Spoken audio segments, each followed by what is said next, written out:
Greetings and bienvenue, Midnight Crew. Thank you for returning to this broadcast, and welcome to new viewers joining us for the first time. If you like a video, then feel free to subscribe. Don't fail to see Nyarlathotep if he comes to Providence. He is horrible. Horrible beyond anything you can imagine, but wonderful. He haunts one for hours afterwards. I'm still shuddering at what he showed. He said he had risen up out of the blackness of 27 centuries, and that he had heard messages from places not on this planet. Into the lands of civilization came Nyarlathotep. It was in the hot autumn that I went through the night with the restless crowds to see Nyarlathotep, through the stifling night and up the endless stairs into the choking room. And shadowed on a screen, I saw hooded forms amidst ruins, and yellow evil faces peering from behind fallen monuments.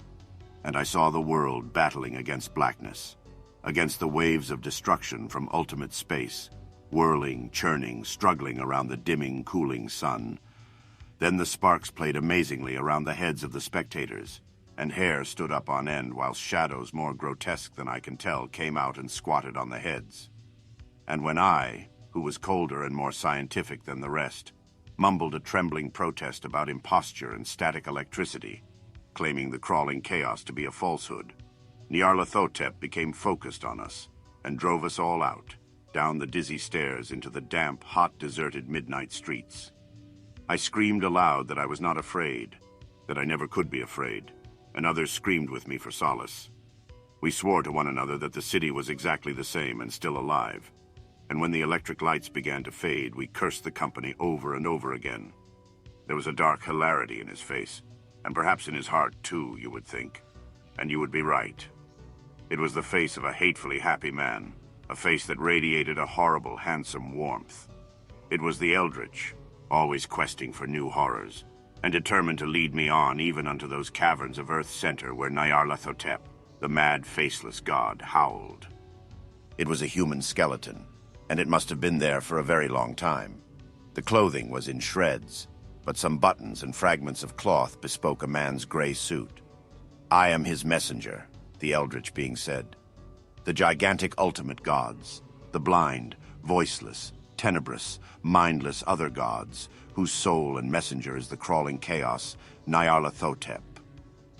If there are gods to listen to, they are monstrous gods who torment us for their sport. Who else would make a world like this, so full of bondage, blood, and pain? Who else would shape us as they have? And through this revolting graveyard of the universe, the muffled, maddening beating of drums, and thin, monotonous whine of blasphemous flutes from inconceivable, unlighted chambers beyond time, the detestable pounding and piping whereunto dance slowly, awkwardly, and absurdly the gigantic, tenebrous ultimate gods, the blind, voiceless, mindless gargoyles whose soul is Nyarlathotep. The many-faced god gave the first gift of death to a slave. Where was he encountered?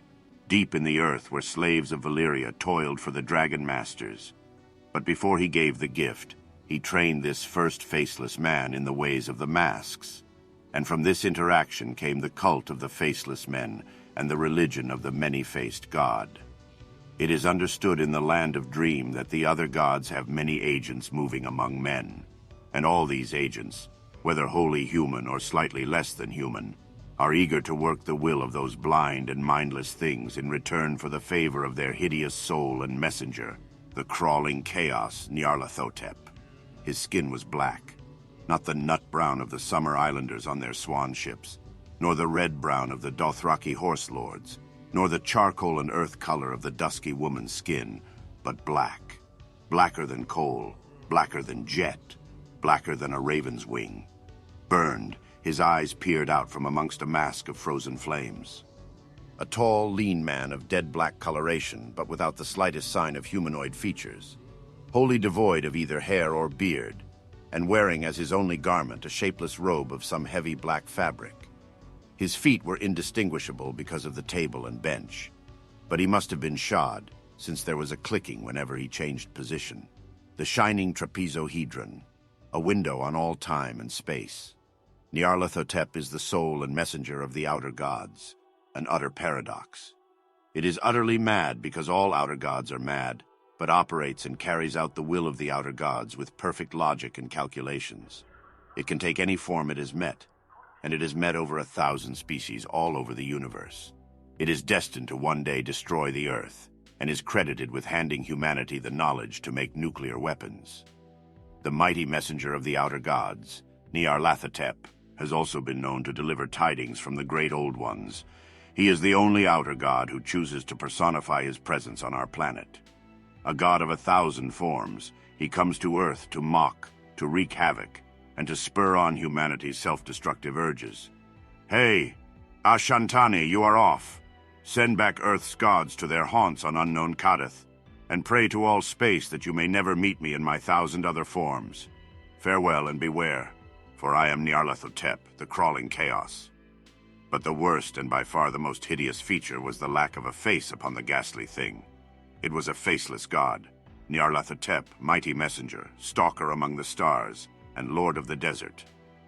When the day arrived at last, Nyarlathotep would come out of the desert, and then woe unto Egypt. For the pyramids would shatter into dust, and temples crumble to ruin. Sunken cities of the sea would rise, and there would be famine and pestilence throughout the land. The stars would change in a peculiar way, so that the great ones could come pulsing forth. When I slept, I awoke in the desert, and before me was a pyramid, broken and misshapen. From it I saw a being beyond understanding, a paradox in itself. It had no form, and yet it was 1,000 and more forms. Howling winds and the sound of wild, maddening music uttered from every corner of those black sands. It continued to change shape as it approached, seemingly filled with the pure energy of that madness that leaks from the deepest areas of space.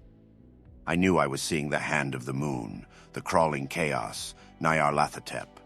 It was as though the eldritch creature was solid, and yet not. Gaseous, shifting and twisting before my eyes. Thoughts and energy pierced my mind and spirit. I found my senses blurred and changed. The world around me shifted, and tar like vomit erupted from my mouth. I fell to my feet in utter fear. Then I awoke. He who takes away bad children who entered his forest, an entity that haunts footpaths and forests at night.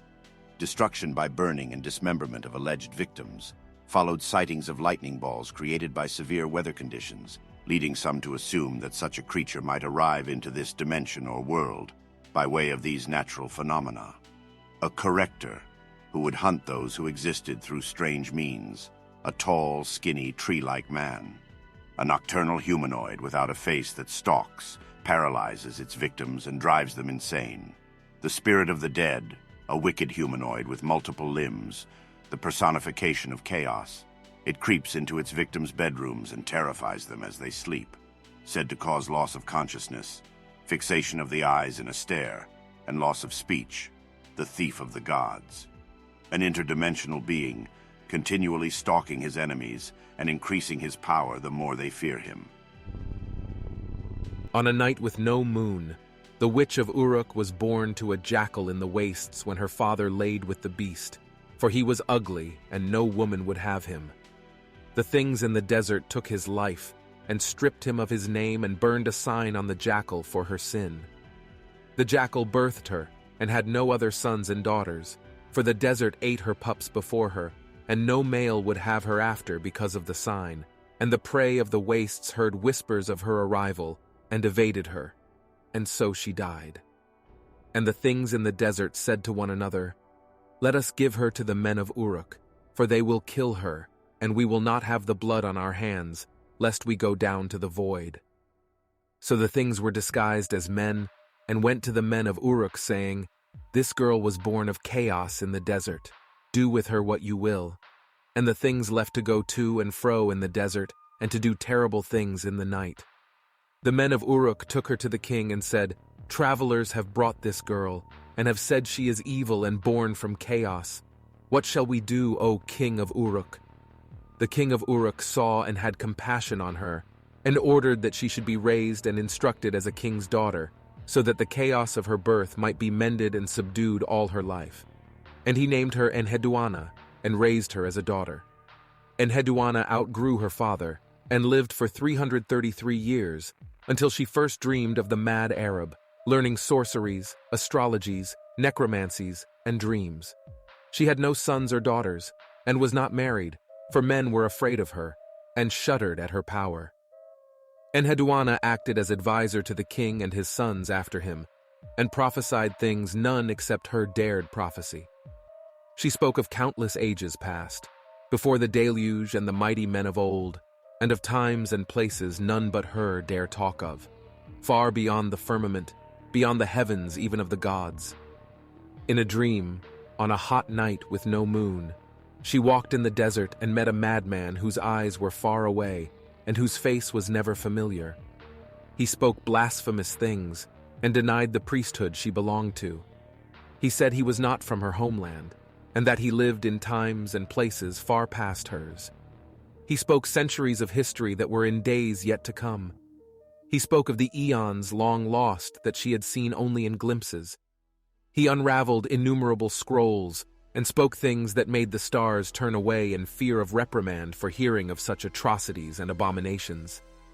He spoke with her that night and revealed to her the names of old and terrible gods beyond gods. He spoke, and she later recalled the terrible things she knew, but even she, Enheduanna, would not dare utter in the palace of Uruk. Enheduanna asked the man his name, but he would not answer, and only droned on in his recitations and utterances. Like an infant discovering sounds, but with the meaning of an old man, he spoke his blasphemies. He said the gods of Uruk were not dead, and had never been, and had been visions of older things long forgotten, but carried on in the minds of the kings of Uruk. Remembered as above, but not as truth. He spoke these things, and Enheduanna was afraid and began to ask to return to Uruk. Before she had asked, she awoke. It was written in the records of the kings of Uruk that the moon itself screamed for she was hidden and could not see the earth. But Enheduanna was the screamer, and she never spoke again, for her lung was crushed from the strain of her utterance. She dared not speak or write of her dream, and yet she kept having it. She could not scream when she awoke, but she retched as no sound came out nonetheless. Men avoided her, the priests avoided her, the king himself avoided her. Even the idols in the temple turned from her when she entered, and so she was banished from the temple for fear of upsetting them. She died alone in her room. She was 344 years old, and since she was a learned woman, skilled in magic and spirit, the priests cut open her entrails to divine the cause of her death, and the divination of the entrails read thus: Enheduanna, queen of unseen things, has seen the mad Arab across time and sand, and has heard blasphemies uttered against us and screamed to tell the horror she knew. And so we demanded the breath of life from one lung, so that she could not tell the audient void of the things she knew. She dreamed still, and we cannot bear witness to her dreams anymore, lest we go mad in our heavenly abode.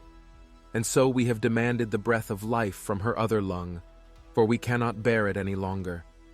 And the king of Uruk sent her bones away on a cart pulled by a riderless camel. No man went with them, and the camel went into the sand and died.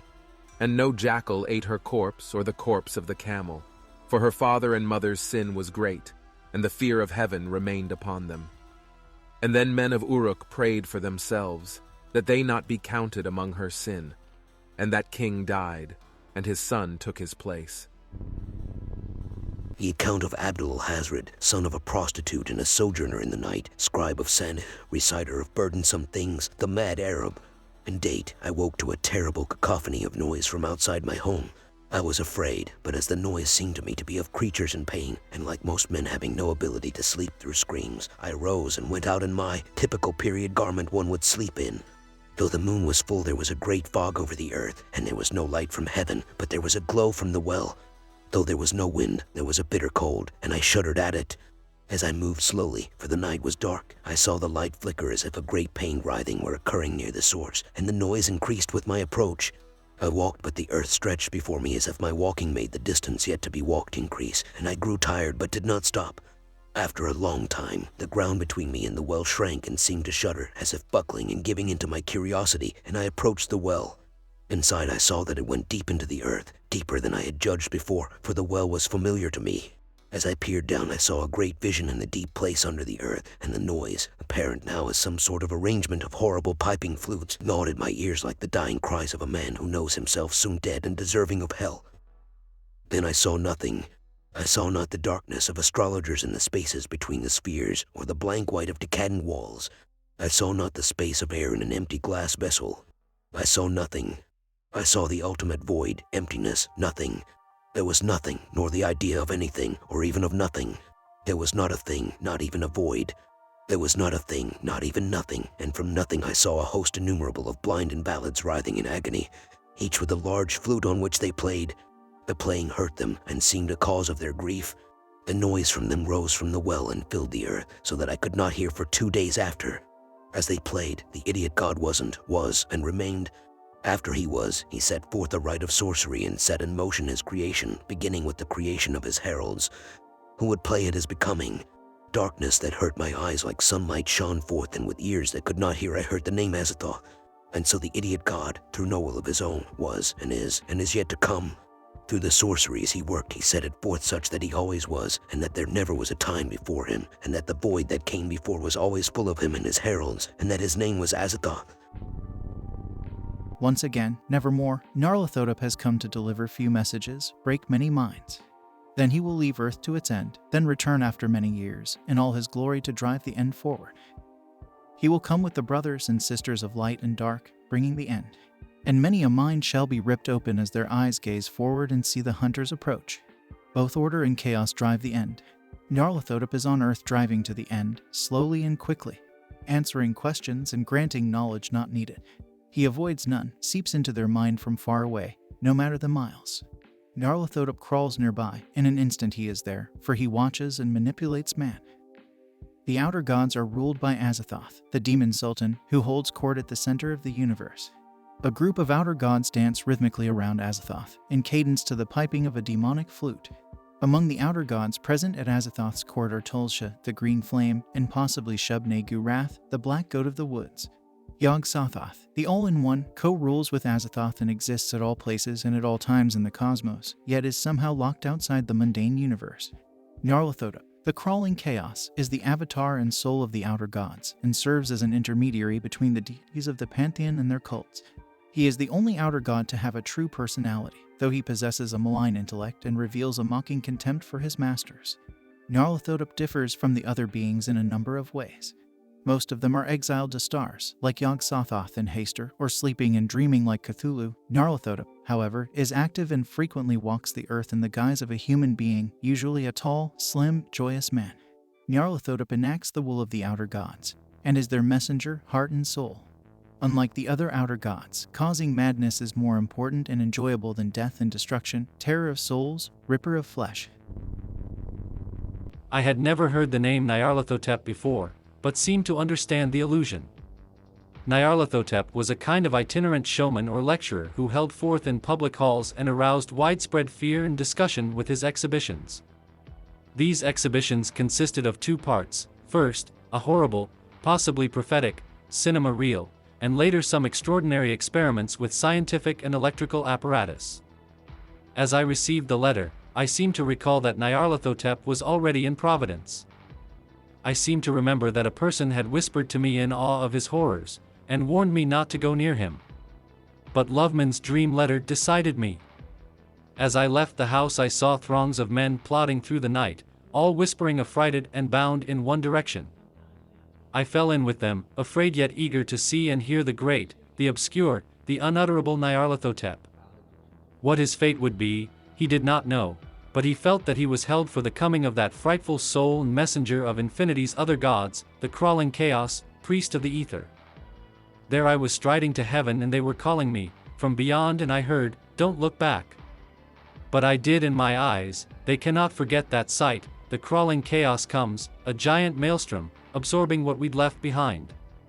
Tumult and time bent, mutilation and death in every land, unleashing fear, creeping and crawling forever forward. Messenger to those who are detested, prepare a way for the void and the old ones. He is the terror in the harem of pestilences. Here's my theory, but everyone should look into remote viewing and how it works. In short, What a remote viewer does is to sit in a room with a blank sheet of paper, take a coordinate for a location, and project their conscious perception onto that coordinate, thus being able to cull information from those locations. Now consider what a writer does. They sit in a room with a blank canvas. A concept associated with a setting is envisioned by them, and they begin to write. An obvious question that is rarely considered in its significance is where the setting and concept for a work comes from. What if the best fiction resonates with us because there is a degree of truth to it, and the best writers are performing a form of accidental remote viewing? Not to imply that this means that fiction is a direct analog to unknown but true events. Rather that the most timeless works resonate with us because it stimulates the same extrasensory perception within us when hits are scored. Lovecraft picked up on Babylonian mythology with Dagon, then you have Relier, a motif of sunken cities abound. Yet it's only in recent years that it's become apparent just how widespread and antique ruins underwater actually are. Despite that, a point that Lovecraft illustrated is that unlike with remote viewing, which attempts to be objective, an author is taking the same information and putting their own interpretation into it. In Lovecraft's case, he put his own complexes into what he perceived. In Lovecraft's case, he revered old and refined culture. The cosmic horror Lovecraft writes of echoes his own projected horror at the discovery and realization of the antiquity, refined sophistication, and high strangeness surrounding ancient cultures and indigenous peoples. At the Mountains of Madness is one of the greatest of his stories in this regard, as it represents his own assimilation and acceptance of this. I did my greenhorn voyage to make some money for college and never did it again. Heard all the usual stories about ghost ships, guys lost on deck in midday in perfectly calm weather, squid and whales the size of cargo ships. There was this one guy who kept a pet chicken in case he needed to make a sacrifice in a jiffy to appease something. I thought it was a joke at first, but the captain paid for the feed out of his own pocket. Anyway, sailors are superstitious. That's nothing new, and I've always been skeptical. Never saw no ghost ships, not even a giant squid. I saw something, though, once. I have no idea what it was, and I have no desire to be near the ocean since. We had just started doing some fishing off the Canadian west coast, somewhere up by the island. The areas we had been in before were very overfished, so we were trying a bit deeper and further out than usual. Maybe it lived down there. Usually we get orcas circling our boat for the leftovers. Lots of inedible fish get caught when you're doing deep-sea fishing. But as soon as we got out past our normal grounds, they vanished. We were all a bit on edge because if we didn't get a good catch, we wouldn't be getting paid much at all, and fishing outside the designated areas is a teeny bit illegal. So we had tried fishing in this area that day, didn't catch a single living fish. Everything was dead, and some of them started floating up around under our boat without us even using the net. They were all ugly, inedible deep-sea fish in any case. At sunset, we tried one more drag with the nets. This time we didn't drop them very deep at all because sonar was picking up something close. We got a huge haul, but it was all deep-sea fish, mostly inedible. Anglerfish, viperfish, glowing squid. They were all bloated and dying from the change in pressure. Basically, it was impossible for those fish to be at that depth because their bodies were adapted to the crushing lower depths. This is why you don't see anglerfish in aquariums. They cannot survive outside of the deep. These things had swam up to the depth you normally catch cod. Logically, maybe they were afraid of our nets and got confused. But to swim all the way up to their deaths made no sense. After that, we turned in for the night. I woke up and took a piss. But something felt weird. All my hair was standing on end. Walking up to the deck, the entire ocean was calm as glass far as the eye could see. I realized that I shouldn't be able to see the ocean because the sky was completely clouded over. The light was coming from beneath the water.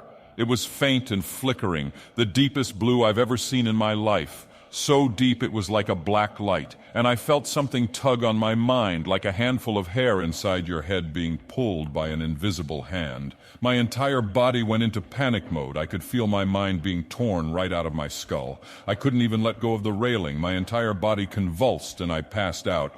Woke up, don't know how long later in the water all alone. Couldn't see my ship anywhere. I couldn't see anything but the wide open ocean. I did the worst thing you can do and panicked, screaming and shit. I had a life preserver, but no food or water or way to alert people of my location.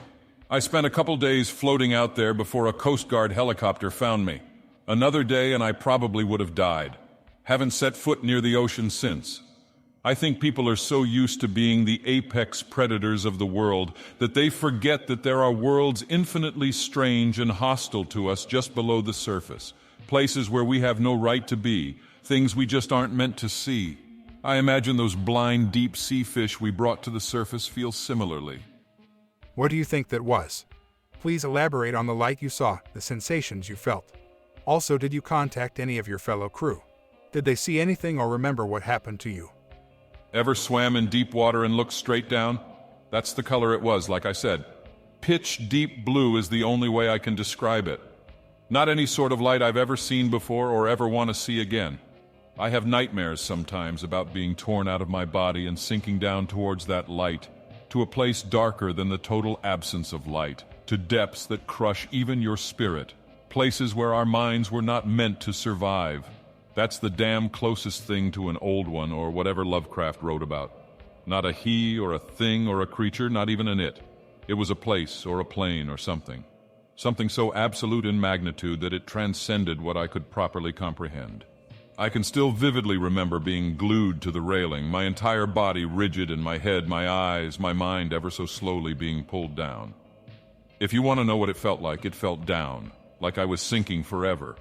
And there was this smell, like burnt rubber and death.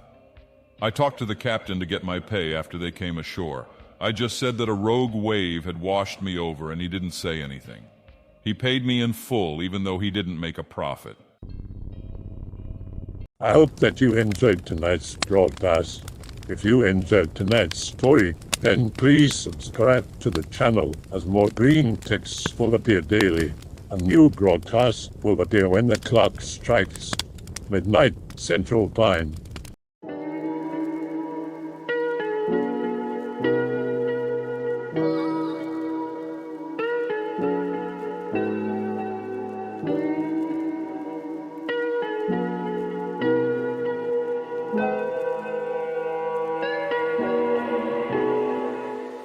Remember to check out the Odyssey page in the description for a second archive of the channel's videos.